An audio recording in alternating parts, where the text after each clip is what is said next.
இடமதம் நேயர்களுக்கு வணக்கம். நான் உங்க கோமதி தேசி. அரசியல் களத்துல தினம் என்ன நடக்குது அப்படின்றத பேசிட்டு இருக்கோம். அந்த வரிசையில நம்ம கூட விதைகள் இயக்கம் ஏழுமலை அவர்கள் இருக்காங்க. வணக்கம் ப்ரோ. வணக்கம். நல்லா இருக்கீங்களா?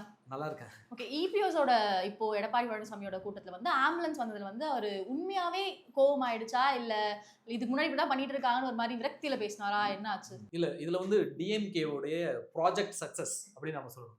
திமுகவினுடைய தொடர் முயற்சிக்கு கிடைத்த ஒரு வெற்றி இன்றைக்கு எடப்பாடி பழனிசாமி அவர்களை கோபப்படுத்தி பார்த்துட்டாங்க.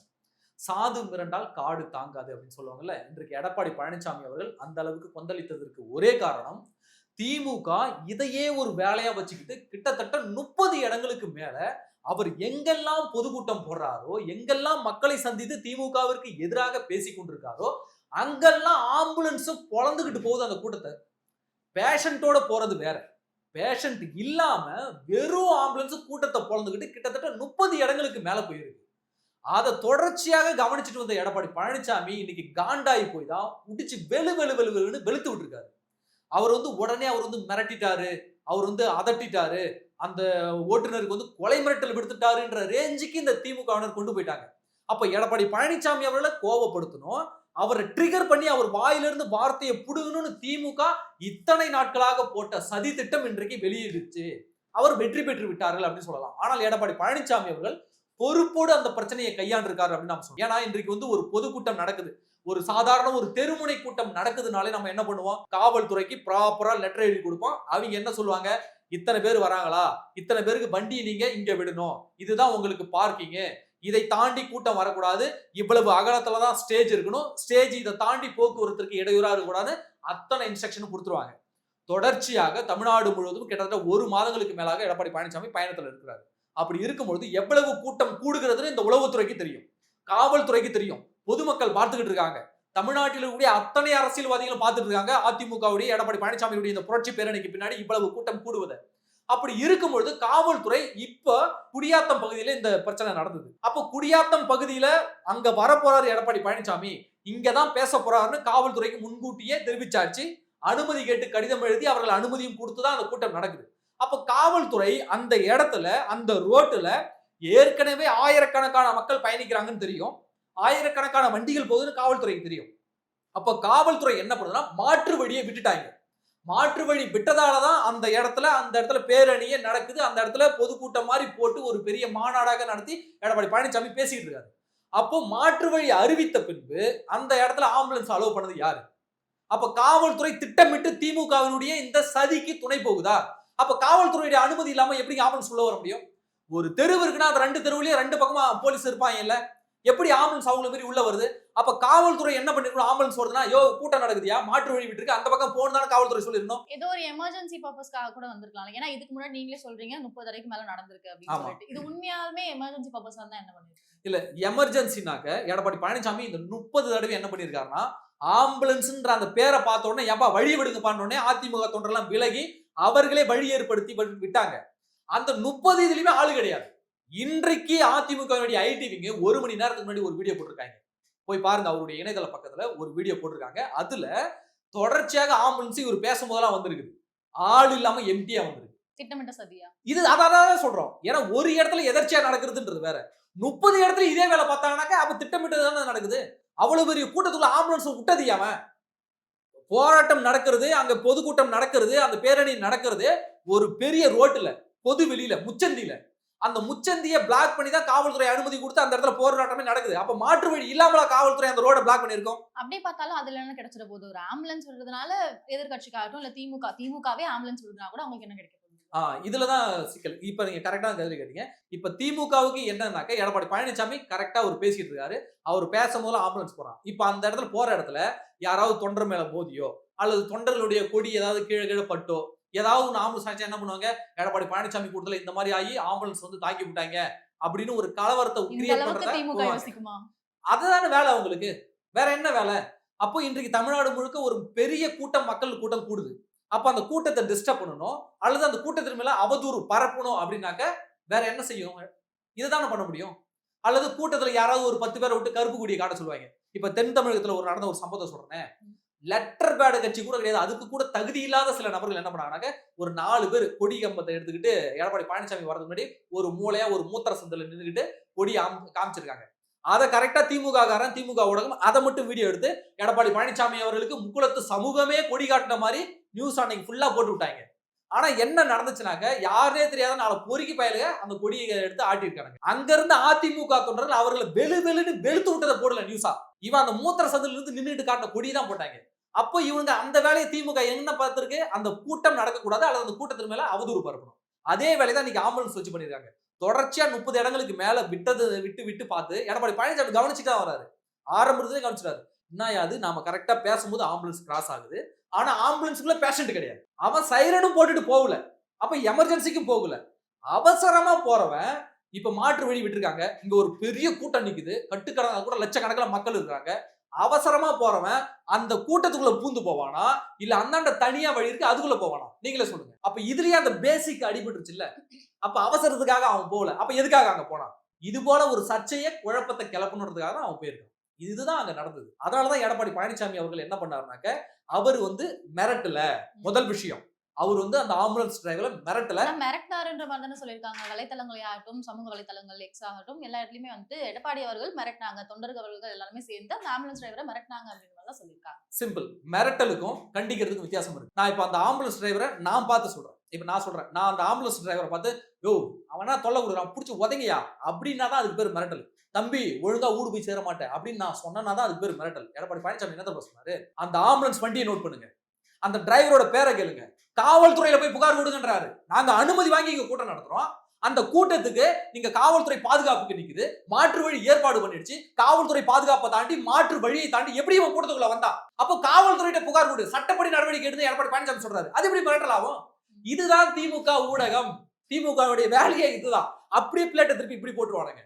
அங்க நடந்தது என்ன? எடப்பாடி பழனிசாமி வண்டி நம்பர் நோட் பண்ணு, அவனுடைய பேரை கேளு. யோ அங்க வண்டியை தட்டினவன கூட தம்பி தட்டாத, வீடியோல கிளியரா இருக்கு, தம்பி தட்டாத, வண்டி நம்பர் நோட் பண்ணு, பேரை கேளு, காவல்துறையில புகார் கொடு. இதெல்லாம் சட்ட ரீதியா இருக்காது. காவல்துறைக்கு தெரியாம தான் நடந்திருக்குமா? அந்த ஆம்புலன்ஸ் அங்க வந்தது காவல்துறைக்கு தெரிஞ்சிருக்காதா? காவல்துறைக்கு தெரியாம நடக்க வாய்ப்பே இல்ல. காவல்துறை தான் திமுகவினுடைய ஒரு ஐடி விங் பிரிவு மாதிரி ஆயிடுச்சு. திமுகவினுடைய இன்னொரு ஐடி விங் யாருன்னா தமிழ்நாடு காவல்துறை. திமுக ஐடி விங் என்னென்ன அவதூறுகளை இணையத்துல பரப்புறானுங்களோ இவங்க களத்துல திமுக போலீஸ்காரங்க பரப்பிட்டு இருக்காங்க. அந்த அளவுக்கு தமிழ்நாடு சட்டம் ஒழுங்கு சீர்கெட்டு கிடக்குது. அப்போ காவல்துறையின் உதவியோடு ஆம்புலன்ஸ் அங்க வந்திருக்குன்னு தான் நம்ம சொல்றோம். இன்றைக்கு ஒரு அனுதாப ஆலை மாதிரி இப்ப கிரியேட் பண்ணிட்டாங்களா? ஆம்புலன்ஸிடம் பிரச்சனை செய்த எடப்பாடி பழனிசாமி, ஆம்புலன்ஸுக்கு வழி விடாமல் எடப்பாடி பழனிசாமி செய்தது நியாயமா? அதிமுக கூட்டத்தில் தாமதமாக போன ஆம்புலன்ஸ் இப்படி நியூஸ் கிரியேட்டா? ஆனா என்ன நடந்தது நியாயம்னு கேட்கல. எப்படிங்க 30 இடத்துலயும் எப்படிங்க ஒரே மாதிரி ஆம்புலன்ஸ் வருது? ஆளே இல்லாம ஆம்புலன்ஸ் எப்படிங்க நடு கூட்டத்தை பொழந்துட்டு போகுது? இதே எவனா கேள்வி கேட்டானா? ஏன் கேட்கல? அப்ப திமுகவுடைய ப்ராஜெக்ட் சக்சஸ் இதுதான் இன்னைக்கு நடந்திருக்கு. அதனால தான் எடப்பாடி பழனிசாமி அவர்கள் ட்ரிகர் ஆகி இன்னைக்கு அந்த கேள்வி கேட்டிருக்காரு. ஓகே, இதுக்கு முன்னாடி நடந்த விஷயங்கள் எல்லாத்துக்கும் அவர் அதிகமா எதுவும் பேசல, ஏதாவது நடந்துட்டு போதும் அப்படின்ற மாதிரி விட்டுட்டாரு. இப்போது நடந்ததுனால ஒரு குரல் எழுப்பியிருக்காரு அப்படின்னு எடுத்துக்கலாமா? சோ இதை தொடர்ந்து மா சுப்பிரமணியம் அவர்கள் ஒரு இது பேசியிருப்பார். லைக் எந்த சேனல்ல போடுறியோ போட்டுக்கோ, எல்லா பக்கத்துலயும் ஸ்லைட் ஷோ மாதிரி போக போகுது அப்படின்ற மாதிரி ஒரு இது. பாலிமர் நியூஸ் விட்டீங்க நீங்க. பாலிமரா 10 தடவை கட் பண்ணி போடுங்க. எடப்பாடி பேசுறது 10 தடவை கட் பண்ணி போடுங்க சொல்லியிருக்காரு. இப்ப இதுல இருந்து என்ன தெரியுது? மொத்த ஊடகமும் திமுகவிடம் விலை போய்விட்டது. திமுக இன்னைக்கு எடப்பாடி பழனிசாமி அந்த ஆம்புலன்ஸ் டிரைவரை கண்டித்ததுதான் விஷயமா? இன்னைக்கு மதுரையில துப்புரவு பணியாளர்களுடைய பணியை அவங்கள்ட்ட புடுங்கிட்டு இன்றைக்கு தனியார் மயப்படுத்துறேன் அப்படின்னு சொல்லிட்டு அவங்களுக்கு அந்த தனியார் அவங்களுடைய வேலையில தனியார்கிட்ட விட்டுட்டீங்க. இன்னைக்கு அவங்க போராட்டம் பண்ணவங்கள தரன்னு ஒரு பொம்பளை புள்ளைய 4 பேர் கையை காலை பிடிச்சி 4 பொம்பளை போலீஸ் தூக்கிட்டு போறாங்க. ஆண்களை ஆண் காவலர்கள் அடிச்சு தரதரன்னு எடுத்துட்டு போறாங்க. கொஞ்ச நாளைக்கு முன்னாடி சென்னையில என்ன நடந்தது? அப்ப திமுகவின் மீது எப்பெல்லாம் அந்த ஒரு இழுக்கு வருதோ, எப்பெல்லாம் ஒரு விமர்சனம் வருதோ, எப்பெல்லாம் விமர்சனத்துக்கு உள்ளாக்கப்படுகிறதோ அப்பெல்லாம் ஊடகங்கள் என்ன தெரியுமா பண்ணும்? அப்படியே அதிமுக பக்கம் திரும்பி அதிமுக லைட்டா அப்படி தும்மினா போதும், அதை எடுத்துட்டு எடப்பாடி பழனிசாமி தும்மியா அப்படின்னு தலைப்பு நியூஸ் போடுவாங்க. ஊடகங்கள் திமுக செஞ்சான். அவ்வளவுதான் நம்ம சொல்லணும். இன்றைக்கு ஒரு யூடியூப் சேனல்கள் செய்யக்கூடிய வேலையை கூட ஊடகங்கள் செய்யல. இன்றைக்கு இந்த யூடியூப் சேனல்களோ அல்லது சமூக வலைதளமோ இல்லைன்னு வச்சுங்களேன், இந்த முதன்மை ஊடகங்களாக இப்ப இருக்கக்கூடிய ஊடகங்கள் அத்தனையுமே ஆளுங்கட்சிக்கு ஊதுகுழலாக தான் இருக்கும். எப்பவுமே பாத்தீங்கன்னா இப்ப ஃபேக் நியூஸ் எப்பவுமே இணையத்துல தான் பரப்பப்படும். முன்னெல்லாம் சொல்றேன், ஃபேக் நியூஸ் இணையத்துல பரப்பப்படும். அதன் முதன்மை ஊடகங்கள் அதை கண்டிக்கும், அதை தெளிவுபடுத்தும். ஆனா இப்பெல்லாம் ஃபேக் நியூஸ் முதன்மை ஊடகங்கள்ல பரப்பப்படுது. யூடியூப்ல நாமளா உட்காந்துட்டு யோ இது ஃபேக் நியூஸ் ஏன்னு சொல்லிட்டு இருக்கோம். அந்த அளவிற்கு ஊடகம் இன்றைக்கு நடுநிலை தவறி நாங்க தான் முந்தி நியூஸ் தரோம் அப்படின்னு சொல்லிக்கிறதுக்காக அவசரமாக நியூஸை தவறாக போட்டு தப்பான எண்ணத்தை விதைச்சிக்கிட்டு இருக்காங்க. அதுதான் இன்னைக்கு காலையில சன் நியூஸ் என்ன தரமா போட்டான்? எடப்பாடி பழனிசாமி ஆம்புலன்ஸ் டிரைவரை மிரட்டினார் அப்படின்னு தலைப்பு வச்சான். அவங்க மிரட்டுறதா? மிரட்டுறதுக்கும் கண்டிக்கிறதுக்கும் வித்தியாசம் இருக்கு. நீங்க என்னையா சும்மா சும்மா நான் கூட்டம் நடத்தும்போது குறுக்கால வரணும்னு கேக்குறாரு. நம்பரையும் போன் பேரையும் கேட்டு போலீஸ கம்ப்ளைண்ட் கொடுத்து சொல்றாரு. இது எப்படி மிரட்டலாக முடியும்? அப்ப மா சுப்பிரமணியம் அவருடைய துறையிலே இன்னைக்கு கிட்னி காணாம போச்சு. கிட்னிக்கு அடுத்து கல்லீரல் காணாம போன புகார் வந்துருச்சு. அடுத்து கூடல், குந்தாணி எல்லாமே காணாம போகும். அப்போ மா சுப்பிரமணியம் அதுக்கெல்லாம் குரல் எழுப்பாம இன்னைக்கு பாலிமரை பார்த்து 10 தடவை கட் பண்ணி போடு, 10 தடவை கட் பண்ணி போடுன்னு சொல்றாருல. கல்லீரல் திருட்டுன்னு ஒரு பெண்ணு இன்னைக்கு குமரிட்டு பேட்டி கொடுத்துருக்காங்களே, ஏன் அதை 10 தடவை கட் பண்ணி போட்டு மா சுப்பிரமணியம் சொல்லுங்க பாப்போம். அல்லது மா சுப்பிரமணியம் அந்த கிட்னி திருட்டு, கல்லீரல் திருட்டை பத்தி என்னைக்காவது வாய் திறந்திருக்காரா? அல்லது களத்துல போய் அந்த பாதிக்கப்பட்டவர்களை சந்தித்திருக்காரா? சரி, அந்த வழக்கு தான் என்னாச்சுங்க? மூடிட்டாங்க. கிட்டத்தட்ட 1000 பேர் கிட்னி இல்லாம சுத்துறானுங்க ஈரோட்ல. இப்ப கல்லீரல் இல்லாம சுத்துறானுங்க. அப்ப மா சுப்பிரமணியம் எதை பிரச்சனையா கொண்டு போகணும்? அப்ப அந்த பிரச்சனையை டைவர்ட் பண்றதுக்கு எடப்பாடி பழனிசாமி அவருடைய துறையை விட்டுட்டு மத்த எல்லாத்துக்கும் பேசிட்டு இருக்காரு. ஆமா, அதான் வீட்டு நியாயத்தை பேசுறானாக்க ஊரா நியாயத்தெல்லாம் பேசிட்டு வரோம். அந்த ஆளு தான் மா சுப்பிரமணியம். அவர் துறையை ஒழுங்காக பராமரிக்க, பாதுகாக்க துப்பில்லாத ஒரு அமைச்சர் இன்றைக்கு எடப்பாடி பழனிசாமி கிட்ட வாயை கொடுத்து மீடியாக்கள்கிட்ட ஓப்பனா பிரியா, இந்த திமுக எல்லாம் மீடியான்னு ஒன்று இருக்கு, தெரியுதான்னு தெரியல. பிரியா மேயர் அந்த பதாகைகளை பிடிச்சிட்டு தூய்மை பணியாளர் வராங்க. அப்போ பிரியா மேயர் நான் சொன்னபடி பேசுங்கன்னு சைலண்ட்ல பேசி மாட்டிட்டாங்க. அப்படியாவா என் கண்ணு தெரியல திமுக காரனுக்கு? இந்த மாதிரிதான் மா சுப்பிரமணியனுக்கு பாலிமர் கிட்ட நீங்க 10 தடவை கட் பண்ணி 10 தடவை கட் பண்ணி போடுது. இதை எடுத்து அவன் போட மாட்டான்னு தெரியாதா? மத்த சேனல் எடுத்து போட மாட்டான்னு தெரியாதா? அப்ப பாலிமர் செய்திக்காரன் எவ்வளவு பணம் வாங்கினா மா சுப்பிரமணியன் மத்த கேள்வி கேட்க மாட்டான். அப்ப ஊடகங்கள் முழுக்க முழுக்க திமுக கட்டுப்பாட்டில் இருக்கு. இன்றைக்கு முக்கியமான பிரச்சனை தூய்மை பணியாளர் பிரச்சனை தான் இன்றைக்கு விவாதிக்கப்பட வேண்டும். ஆனால் என்ன விவாதிக்கப்படுகிறது? இன்றைக்கு ஒரு பச்சை தமிழரை துணை குடியரசுத் தலைவராக பாஜக நியமனம் செய்திருக்கிறது. இன்றைக்கு அதை பத்தி தான் விவாதிக்கிறோம். ஆனா இவனுங்க என்ன பண்றானுங்க? இவனுக்கு வாக்களிச்சு ஒரு தமிழர் நலன் என்ற சார்பில் இந்த திமுக என்ன சொல்லணும்? நாங்க ஆதரவு தெரிவிக்கிறாங்க, தமிழர் என்ற அடிப்படையில் ஆதரவு தெரிவிக்கிறோம் சொல்லணும்ல. அதை விட்டுட்டு இந்த பிரச்சனையெல்லாம் திசை திருப்பறதுக்காக தான் இன்னைக்கு எடப்பாடி பழனிசாமி கிட்ட கையை வச்சிருக்காங்க. வேற ஒண்ணும் கிடையாது. இப்போ எடப்பாடி பழனிசாமி அவர்கள் நிறைய கூட்டம் கூட்டியிருக்காங்க, நிறைய மக்கள் திரண்டு வந்திருக்காங்க. அந்த மக்களுக்குமே அது எப்படி இவ்வளோ காசு கொடுத்து தான் கூட்டியிருப்பாங்க, அந்த மாதிரி ஒரு கேள்வியுமே எழுப்பப்பட்டிருக்கு. அதை எப்படி பாக்குறீங்க? இல்ல இதுக்கப்புறமும் கூட்டங்கள்ல எப்படி பேசுவாரு, அதை பத்தி ஏதாவது ஐடியா? இல்ல, எடப்பாடி பழனிசாமி அவர்களுக்கு கூடுகிற கூட்டம் காசு கொடுத்து கூட்டுறாரு அப்படின்னு சொல்லிட்டு நிறைய விமர்சனம் இருக்கு. எல்லா கட்சியுமே காசு கொடுத்து கூப்பிடுவாங்கதான். கட்சிக்காரனா அவனும் ஒரு நாள் வேலையை விட்டுட்டு வருவானதுக்காக எல்லா கட்சியும் என்ன பண்ணுவாங்கன்னா ஆளுக்கு ஒரு 200 ரூபாயோ அல்லது சாப்பாடோ வாங்கி கொடுப்பாங்க தான். நான் வட தமிழகத்தில் இருக்கக்கூடிய ஒரு தொகுதியினுடைய மாவட்ட செயலாளர் நல்லா தெரிஞ்ச நபர். அவரு தொகுதிக்கு கொஞ்ச நாளைக்கு முன்னாடி தான் எடப்பாடி பழனிசாமி போயிட்டு வந்தாரு. நான் அவர்கிட்ட கால் பண்ணி கேட்டேன், என்னண்ணே எடப்பாடி பழனிசாமி வந்தாரு, கூட்டத்தை பெருசா காட்டி நல்லா மிரட்டி விட்டுட்டீங்க அப்படின்னு கேட்டதுக்கு அவர் சொன்ன வார்த்தை என்ன தெரியுமா சொன்னாரு? அந்த மாவட்ட செயலாளர், தம்பி எல்லா கட்சியும் காசு கொடுப்பாங்க தான் தம்பி, நானும் கட்சிக்காரனும் கொஞ்சம் கொடுத்துருக்கேன் தான். ஆனா நான் கூட்டின கூட்டத்தை விட 2 மடங்கு கூட்டம் எக்ஸ்ட்ரா வந்திருக்கு.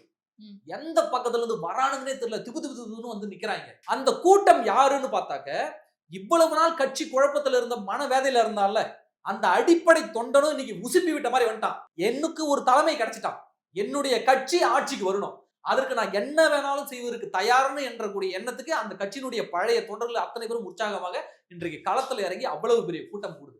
அதனால இந்த கூட்டம் காசு கூட்டுறது எவ்வளவுதான் காசு கொடுத்தாலும் இப்படி ஒரு கூட்டம் கூடாதுன்னு வச்சுக்கோங்க. ஏன்னாக்க அங்க அவர் பேசும் போதெல்லாம் அவருக்கு வரக்கூடிய வரவேற்பு பச்சை குழந்தையோட மழை கொட்டுது. மழை கொட்டுற மழையில கூட இந்த திருநெல்வேலி மாவட்டத்துல பாத்தீங்கன்னா மழை பெய்ஞ்சுக்கிட்டே இருக்கு. நயனர் நாகராஜன் பக்கத்துல இருக்காரு. அப்படி இருக்கும்போது கூட கொட்டுற மழையில இருந்து கூட அந்த கூட்டம் கலையல. பச்சை குழந்தைகளோடு, பெண்களோடு, இளைஞர்கள், இளைஞர்கள், வயதானவர்கள் அத்தனை பேருமே அந்த கூட்டத்தை நிக்கிறாங்கன்னா என்ன காரணம்? திமுகவின் மீது இருக்கக்கூடிய ஒரு அதிருப்தி. எடப்பாடி பழனிசாமி அவர்கள் ஆட்சிக்கு வந்தால் ஏதேனும் நல்லது செய்வாரு. இதுக்கு முன்னாடி 4.5 ஆண்டு காலம் அவர் சிறப்பான ஆட்சி செய்ததற்கான ஒரு அங்கீகாரம் தான் இந்த மக்கள் கூட்டமே தவிர காசு கொடுத்து கூடுறானா எவன் காசு கொடுக்கல. நான் அப்படின்னு பார்த்தா கூட்டம் எல்லாம் ஓட்டா மாறுமா அப்படின்னா அது ஒரு கேள்விக்குறிதான். இப்ப எடப்பாடி அவர்கள் முன்னாடி பேசினதோட இப்ப கம்பேர் பண்ணி நம்ம பார்க்கும்பொழுது அவருடைய பேச்சுல ரொம்ப தெளிவு இருக்கு. அவர் பேசுற வார்த்தைகளாகட்டும், இல்ல யூஸ் பண்ற விஷயங்களாகட்டும், கலாய்க்கிறதாகட்டும், எதிர்கட்சியை பார்த்து அது எல்லாமே ரொம்ப இம்ப்ரூவ் ஆயிருக்கு. அப்ப இந்த தடவை அதிமுக, அனைத்து இந்திய அண்ணா திமுக ஆட்சிக்கு வருமானது ஒரு பெரிய கேள்வி. அவருக்கு மக்கள் மத்தியில ஒரு குழப்பமாவே இருக்குன்னு சொல்லலாம். இல்ல, குழப்பம்ன்றது தெளிவான ஒரு ஒளி பிறக்குது. ஆமா, தெளிவான ஒரு ஒளி பிறந்திருக்குது. அதிமுகவுக்கே தெளிவான ஒளி பிறந்திருக்கு சொல்லுவோம். ஏன்னா எடப்பாடி பழனிசாமி அவர்கள் போன சட்டமன்ற தேர்தலில் 65 எம்எல்ஏக்கள் பெற்றாங்கல்ல, அந்த சட்டமன்ற தேர்தலில் அதிமுகவுக்கு பிரச்சாரம் பண்ணது யார் அப்படின்னு பாத்தீங்கன்னாக்க எடப்பாடி பழனிசாமி மட்டும் தான். ஒத்த மனுஷன் தமிழ்நாடு ஃபுல்லா பேசி 65 எம்எல்ஏ கொண்டு வந்தாங்க. இன்றைக்கு எடப்பாடி பழனிசாமி அப்ப இருந்ததை விட 100 மடங்கு இன்னைக்கு பலமா இருக்கிறாரு. கூட்டணி ஒரு பலமான கூட்டணி அமைந்திருக்கிறது. கட்சிக்குள்ள குழப்பவாதிகள் எல்லாத்தையும் களை எடுத்துட்டாங்க. இப்ப எடப்பாடியோட மைண்ட் ஃப்ரீயா இருக்கு. அவர் ஒரு ஃபோக்கஸ் வச்சு திமுகவை போட்டு போல கொண்டுகிட்டு இருக்காரு. அப்போ மக்கள் மத்தியில திமுகவினுடைய அந்த அதிருப்தியை தோலுரிச்சு காட்டுறாரு. இவர் செய்த நல்ல விஷயங்களை காட்டுறாரு. எந்த ஒரு தொகுதிக்கு போனாலும் அந்த தொகுதியில என்ன பிரச்சனை அதை எடுத்து பேசுறாரு. அது மட்டும் இல்லாம வாக்குறுதியை போய் கொடுக்க ஆரம்பிச்சிட்டாரு. எல்லாருமே என்ன பண்ணுவாங்க, தேர்தல் வாக்குறுதிகள் சொல்லிட்டு எலெக்ஷனுக்கு ஒரு 6 மாசத்துக்கு முன்னாடி 3 மாசத்துக்கு முன்னாடி தான் அந்த தேர்தல் வாக்குறுதிகளை வெளியிடுவாங்க. ஆனால் எடப்பாடி பழனிசாமி அவர்கள் எங்கெங்கெல்லாம் கூட்டத்துக்கு போறாரோ அந்தந்த தொகுதியில என்னென்ன பிரச்சனை இருக்குன்னு சொல்லிட்டு அதுக்கு ஏத்த மாதிரி தன்னுடைய வாக்குறுதிகளை கொடுக்கிறாரு. அப்போ இது வந்து ஒரு தேர்தல் பிரச்சாரமாகவே அவர் வந்து முன்னெடுத்து வாக்குறுதிகளை முன்கூட்டியே கொடுக்கறதால அங்க இருக்கக்கூடிய ஏற்கனவே இருந்த அதிமுக தொண்டனும் புதிதாக கவனிக்கிறவங்களும் ஆமாப்பா இந்த 4 ஆண்டு ஆட்சி காலத்துல பெண்களுக்கு எதிரான வன்கொடுமைகள் அதிகரித்திருக்கிறது, போதைப் பொருள் பழக்கம் அதிகரித்திருக்கிறது, கொலை கொள்ளை கட்ட பஞ்சாயத்து அத்தனையுமே அதிகரித்திருக்கிறது, குழந்தையிலிருந்து கிழவி வரைக்கும் இன்றைக்கு பாலியல் வல்லுறவுக்கு உள்ளாக்கப்படுகிறார்கள் என்பதை இந்த தமிழக மக்கள் பார்த்துட்டு வந்தாங்க. அப்ப இதுக்கு முன்னாடி 4 வருஷத்துக்கு முன்னாடி இதெல்லாம் நடந்துச்சானாக்க கம்மியா இருந்துச்சு. அப்போ அந்த ஆட்சி பெட்டர். இப்ப அதிமுக மறுபடியும் ஆட்சிக்கு வந்தா இது எல்லாமே சரியாயிடுமா இல்ல கம்மியாகும்? அனைத்துமே சரி செய்யப்படும். எடப்பாடி பழனிசாமி அவர்கள் 4.5 ஆண்டு காலம் முன்ன முதலமைச்சரா இருந்தார்ல, அப்ப அவரு சாதாரண ஒரு கிளைக்கழக செயலாளராக இருந்து வந்த எடப்பாடி பழனிசாமி இன்றைக்கு முன்னாள் முதல்வர் பழனிசாமி. பல அரசியல் அனுபவங்கள் காலம் அவருக்கு நிறைய கற்றுக் கொடுத்திருக்கிறது. பல உள்ளடி வேலைகள் எதிரில டெல்லி வரைக்குமே எதிரிகளை பார்த்துட்டு வந்த மனுஷன். இதுக்கப்புறம் எதை பத்தி கவலைப்படுறதா அவர் கிடையாது. போற போக்குல ஸ்டாலினை போட்டு மிதி மிதின்னு மிதிச்சிட்டு இருக்கிறது பார்த்தாலே உங்களுக்கு தெரியும். தங் லைஃப்னு சொல்லுவாங்கல்ல, அந்த வேலையை இன்னைக்கு எடப்பாடி பழனிசாமி பார்த்துட்டு இருக்காரு. அவருடைய ஒவ்வொரு கூட்டங்களையும் அவர் பேசக்கூடிய பேச்சுகள் ஒவ்வொன்றுமே ஸ்டாலினையும் திமுகவையும் எந்த அளவிற்கு அவர் வந்து ரொம்ப சீன்றாருன்றதுக்கு இன்னைக்கு ஆம்புலன்ஸ் வைத்து இவர்கள் போட்ட நாடகம் ஒரு சாட்சியா இருக்கு. அதுதான் 2026 தேர்தல்ல வந்துட்டு மக்கள் தான் இதை சிந்திச்சு வாக்களிக்கணும். யார் வரணும், யார் வரக்கூடாது, என்ன நடந்திருக்கு இந்த 4 வருஷ ஆட்சி காலத்துல அப்படின்ற மாதிரி தீர்ப்பளிக்கணும். உங்க நேரத்தை செலவழிச்சு இவ்வளவு விஷயம் பேசினதுக்கு ரொம்ப நன்றி. நன்றி.